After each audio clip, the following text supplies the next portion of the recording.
आता सकाळी 10 वाजता एक फायरिंगची घटना आलेली आहे. एक जखमी आहे, त्यांना आपण अस्पतालमध्ये शिफ्ट केलेले आहे. आतापर्यंतची हेच माहिती आहे. तुझी पुढील चौकशी आपण करतात. एक वेळ सगळे माहिती आल्यानंतर आपण सविस्तर केली.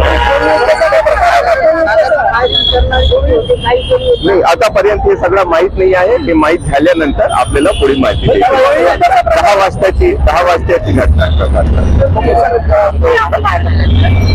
सध्या तो 2 राऊंडची माहिती आहे. जसं हे होतं हे आपल्याला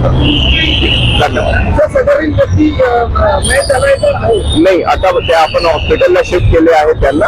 जसे त्याच्याबद्दल ते पुढे फुल माहिती आपल्याला नंतर सांगतो. किती लागले आणि काय लागले हे डॉक्टरची याच्या नंतर आपल्याला